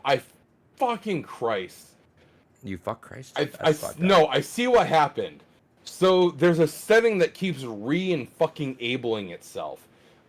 Discord has a setting called automatically determine input sensitivity. It keeps re-enabling itself. That's weird. I have turned that off every fucking time I have gone in there. Except this time. Fucking Discord. Discord was a mistake. Let's go back to Skype. I mean, like, I would totally into, but also I hate making calls. Fair. No, notice there's a thing about our Skype crew. And I've known this, and this is why I want to get away from it, because I want to see it. Our Skype crew is exactly like my students, where they don't do shit unless I start it. Yeah. I had to start every fucking call. Everyone could organize everything, but until Adrian starts the call, no one's gonna do anything, because no one just could fucking do it. Everyone just had this fucking apparent, like, just adversity to hidden fucking call. And that's how my students are. Where it's like they always your rant going. They always gotta like. Shit. I hit things with my chair. Jesus, he's drunk. They always gotta like do that. So if I gotta like say do this, they won't do it until I start it up. And that was my point of going to Discord way back when. Was like I was like, would it be nice if that way, instead of me having to be there and hold your hands every single time, that you guys can just hop on the call and it's just there, and you can see if someone's on. They don't do that either. Everyone gets scared. They're like, "Oh, I'm not gonna do that until I see him pop up in there."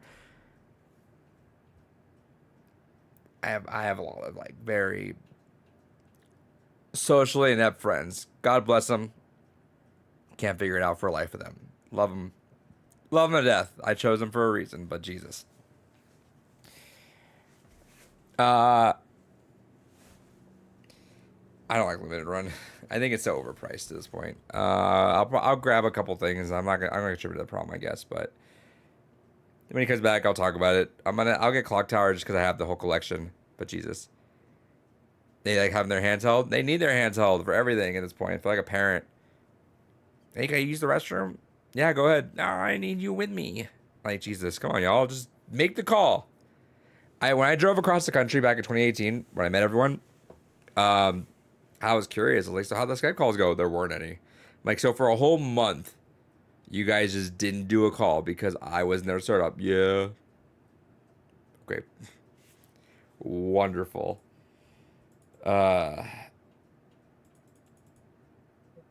Also my, I got a good couple, you can see one right there too. I have a good couple bug bites, which are bugging the shit out of me. No pun intended.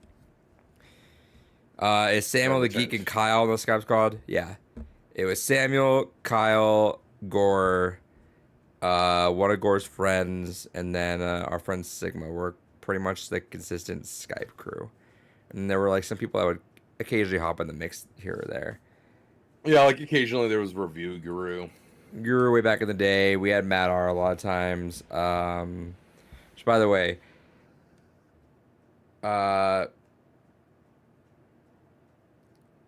Chris R is the single funniest joke in all of cinema, and that's in the room. It's the funniest fucking line, and the reason behind it is actually the funny part. Like, I wish everyone knew that. Where it's like, why do we call him Chris? Why do we call the guy that's mugging? What's his name? God damn, why am I blanking on him?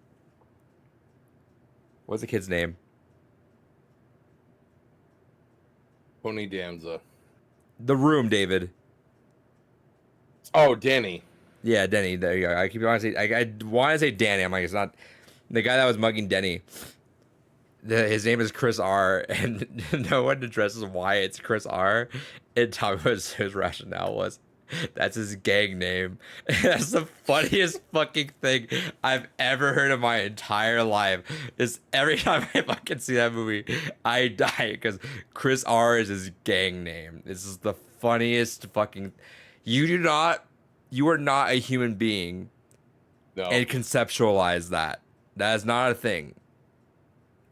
Time was those fucking fake. All right, David, you're still popping off on this. All right, yeah. So to also lean into this, and this kind of ties into what we were just talking about. So this is one of the weird things that, as you look at the copyright, so Sunsoft, if memory serves, were the original developers for it, but who's the other fucking company there that has the fucking copyright? Capcom, which makes sense because Capcom published Clock Tower 3, but that tells me that they own the rights to all the Clock Tower. So where the fuck are the other Clock Tower games? Where's Ghost Head or Clock Tower 2? Where's fucking... No, they're in my collection. That's where they're at. Fuck you. Feels good. Dude, I'm so pissed. That's one thing I wish, like, past me would have been more hardcore of a collector than I ended up becoming, because that was one of those things that, in retrospect, my uncles were a big influence into getting into gaming. I think I may have like mentioned it once or twice on the podcast, but my uncles were teenagers when I was born, so they were big into gaming, and I got the hand-me-down consoles from all of them, and when the PS1 era hit, they had just about all the fucking banger games, including all the Clock Towers, all the Resident Evils, all the fucking like super big money games. And it makes me wish that like Oh, you're a piece of shit. Oh, those are fucking minty. God damn it. They actually, and I think, let me see actually too. I think, yeah, the Clock Tower 2 has a registration card in it too. Oh, those are Look fucking look minty. at that copy too. It's a nice spicy copy of this game that I. Do I give a shit about it? Not really, but like I own it, and I own 3 as well, so it's like I do give a God shit. I damn guess. it. I have 3 somewhere around here in this pile. Oh, there it is. Look, it's like saying hi to me. I have 3 loose, but Ooh, ooh, ooh. fucking Christ. But How much does it yeah, go for so now? too much. Clock Tower 3? I think Clock Tower 3 still goes for like 70-ish. I would assume so, because yeah, I don't think it really went up or down from where I was on here. No, Clock Tower 3 went up quite a bit. Let's see, Clock Tower 3, yeah, it goes for about 70-ish right now. It was spiking up to like the 90 range for a little bit. Okay, that's good. Yeah, because that's about where I spent for it too. But that's kind of one of those things where I was like, I wish that I was more of a hardcore collector from a young age, a younger age, because there's so many games I could have gotten. Because that's how I actually have a lot of my PC collection. And some of my PS1 games and PS2 games is one of my uncles like, I'm kind of done with the gaming thing for a little while. Just have all my shit. And so that's how I got a good portion of my collection there. And it just makes me wish I was more hardcore about it sooner, because if past me would have only known what these games would have inflated. I mean, granted, if past me knew what these would have inflated to, I wouldn't have thrown out any of my boxes. But alas, here we are. But yeah, so damn. so the 180? cultural relevance, yeah. Oh fuck! I didn't realize how much Clock Tower 3 or 2 was. Holy shit! Yeah. That's unfortunate, David. Yeah. I feel like I'm gonna say something that's gonna frustrate you, and you're not gonna like it. You're not allowed to talk shit when you got like the majority of the Grails for fucking free. Yeah, that's fair. Like, I own pretty much every Sega Saturn Grail aside from Panzer Dragoon, just because they were literally given to me by a coworker. Yeah, so like there's a level of like I feel bad for you at some point, but like what I would do genuinely, like if I was, because you don't have attachment to that, so like to me, what I would do if I was in your position, literally what I would do, you'd have to like really sit me down, because you've seen, like I'm willing to do this at this point, is I would just swap those for like my real Grails, because like this right now, like, is this cool having these 3? It's like, yeah, now it's like those 3, because there's a trilogy, right? Like it's like now it feels good. Well, there's technically 4 games in the series, but yeah, but like, you know,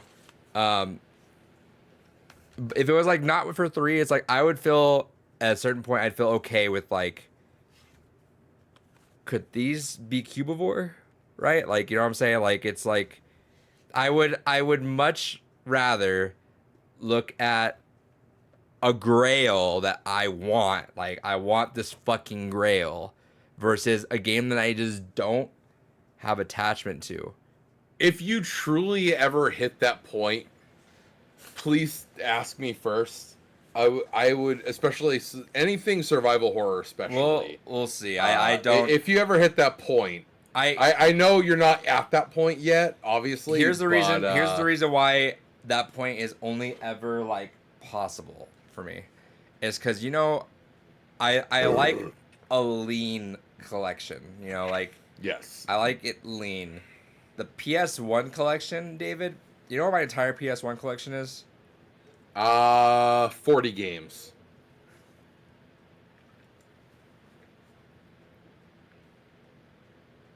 Go lower. Lower. Oh, 15. Lower. Lower. I have 3. Just jump to that. You have 3 PS1 games. All right, so let me see if I can guess them. You should be able to guess this one easy, I think. So you have, obviously, 2 of them are Clock Tower. Another horror game. Silent Hill 1. Yeah. Jesus.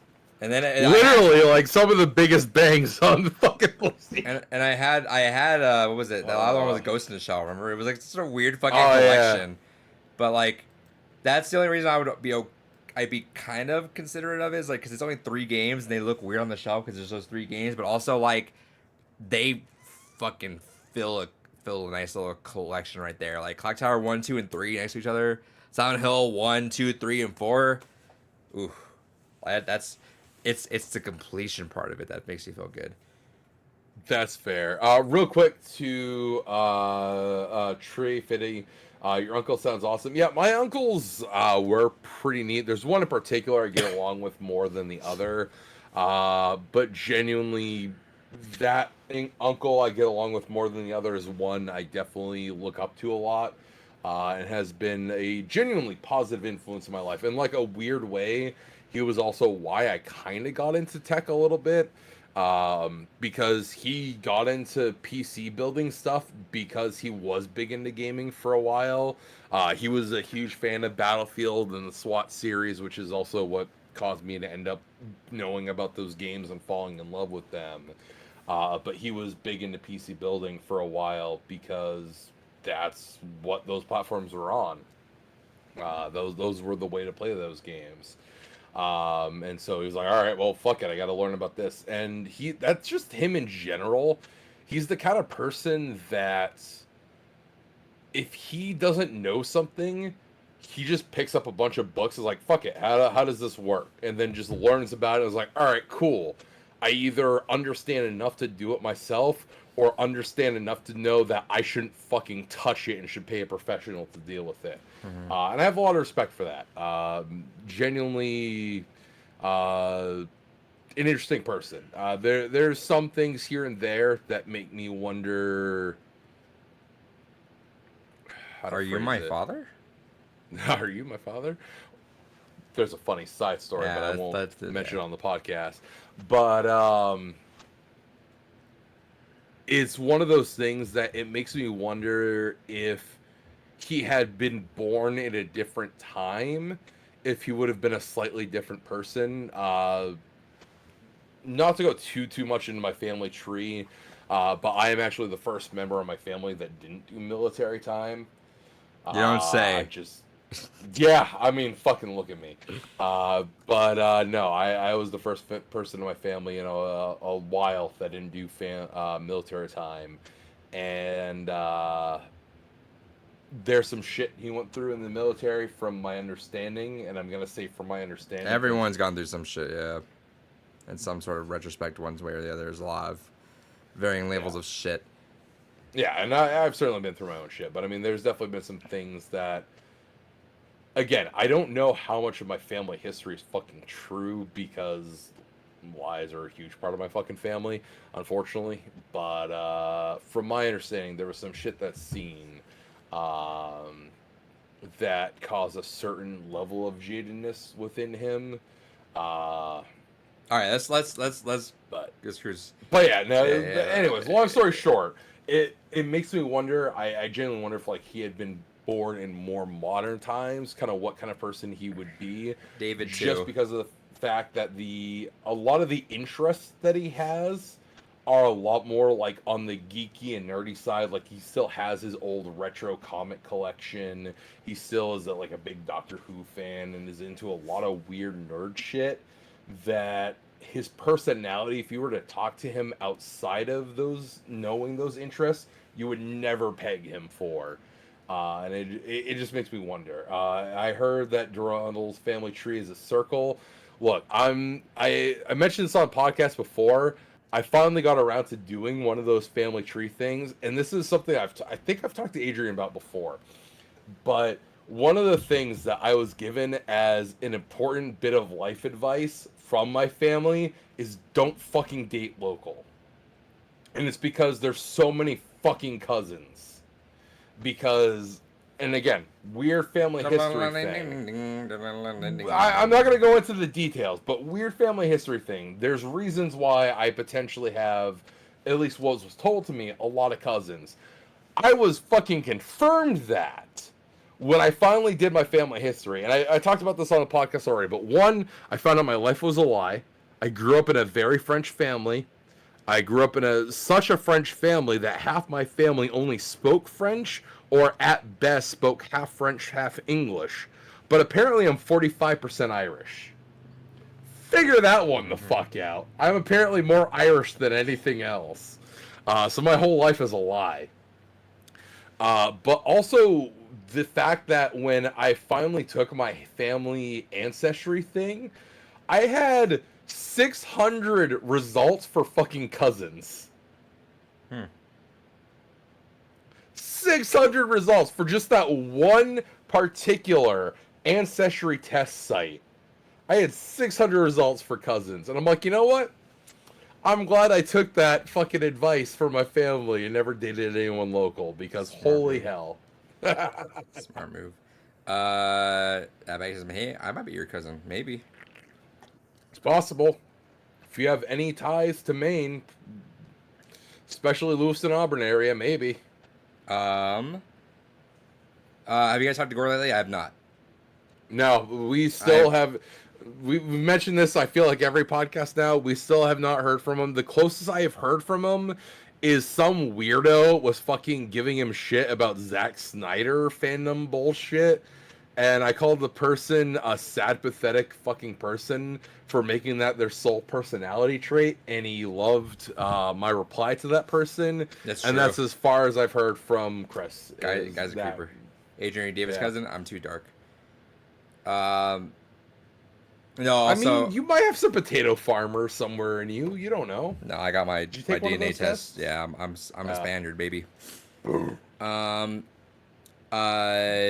Also, I know Gore's going through some nonsense with YouTube.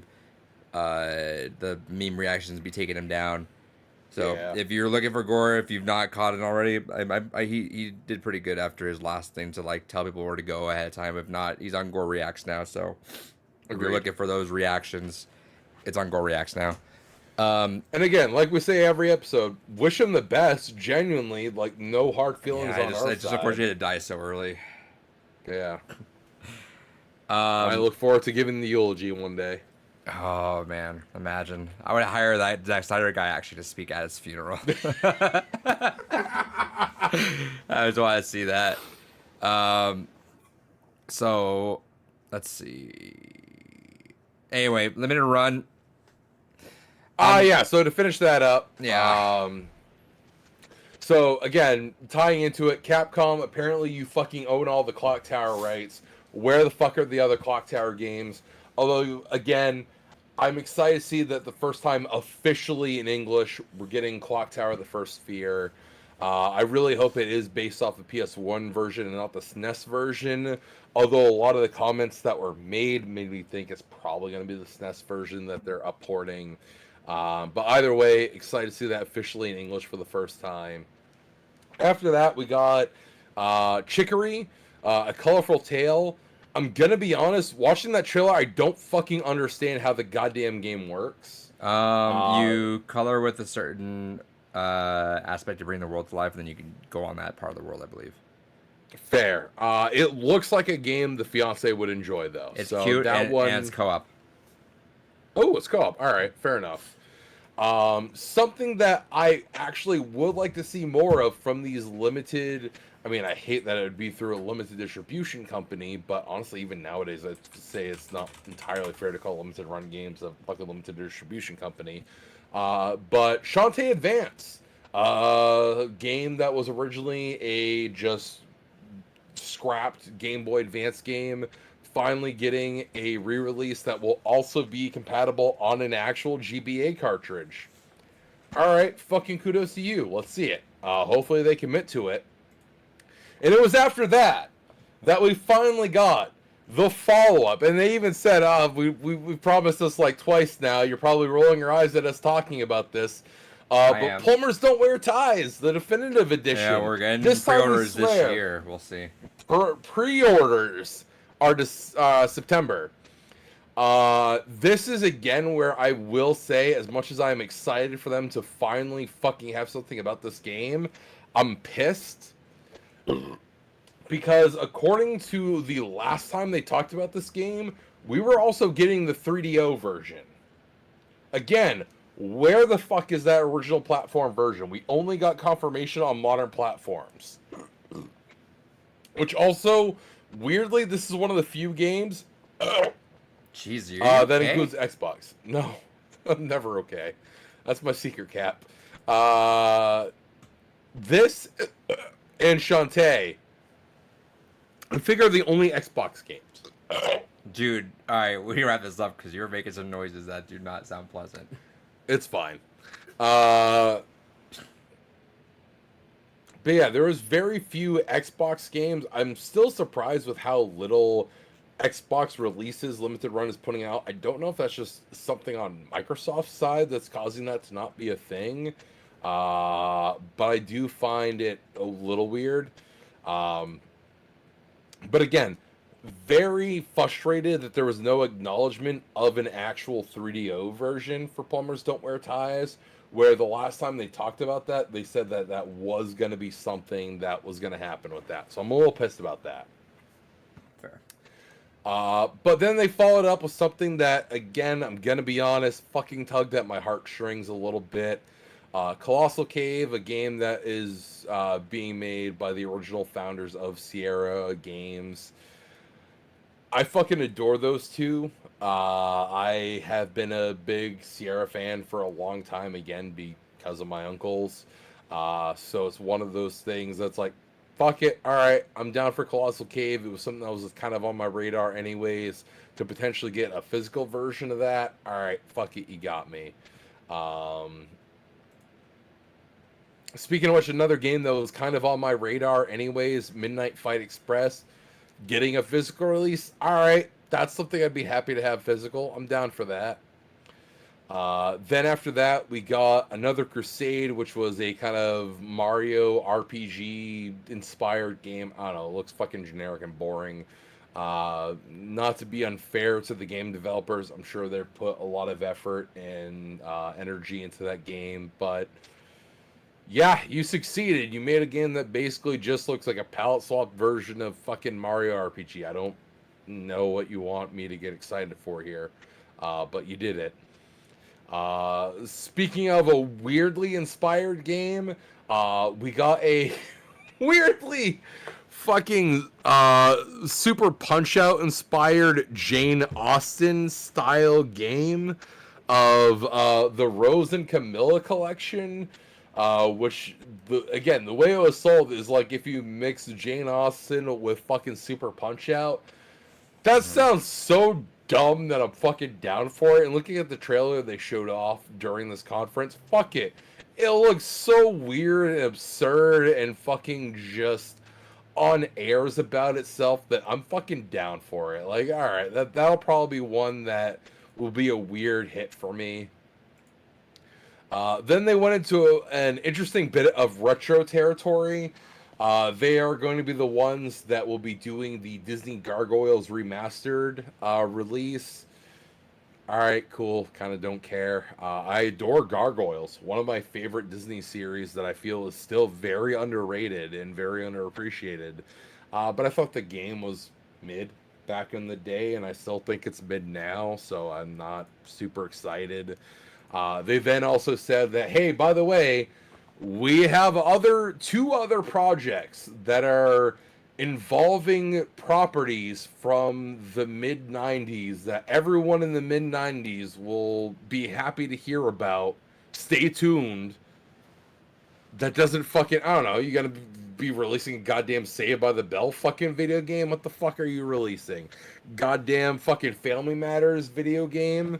We're gonna get a Moesha fucking fighting game of some kind. I don't know what the fuck you're planning. Actually, I don't think anyone actually fucking cares about Moesha aside from me and a couple weird fucking YouTubers. Anyways, after that we got Double Shake, PS1 inspired platformer that is heavily inspired by like Tomba and fucking. Which one stood out to you? I don't want to rush you through this, but like, what are the bangers for you? I'm literally almost done. There's two more left. It's not like it went on forever though. Okay. No, you're good. We went on a lot of side tangents, but there's literally two reveals left. Then after that, we got the Tomba reveal. All right, fucking kudos to you. That was very unexpected. Tomba is a classic. I'm curious to see how it goes. And then the end of the show, and I should have expected it knowing the way that Gex originally was fucking sold and marketed. But the way they ended the show is that everything they were doing was like, all right, and there's one more thing we gotta talk about. You know, one more thing to show you guys, just because we love you. You know, that whole Switch kind of style build up. And then you hear the music, and you see the kind of figure of James Bond, and you see the typeface that is used in James Bond shit. And it's like, no, there's no fucking way that they got the rights to do a physical release of the fucking re-release of fucking GoldenEye. There's no fucking way. I'm excited if that's the case, but there's no fucking way. And then all of a sudden reveal Gex Trilogy.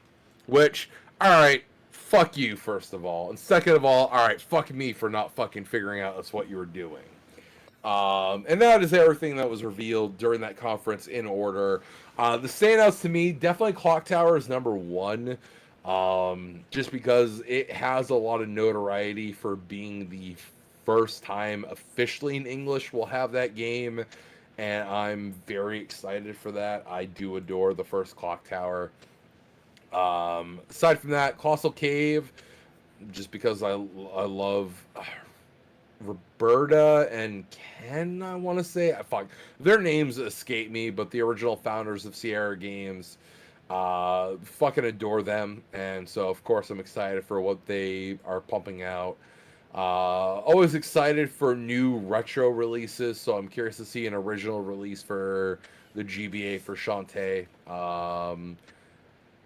Otherwise than that, I mean, Scarlet Symphony, just because I like Metroidvanias, and again, the Castlevania collection, because it's hard to be mad at fucking $35 for games that independently go for 60 to fucking 100. So yeah, Tombow was a big surprise. I'm really fucking surprised by that, and it makes me wonder what else they might be able to secure the rights to and be able to publish with the Carbon engine.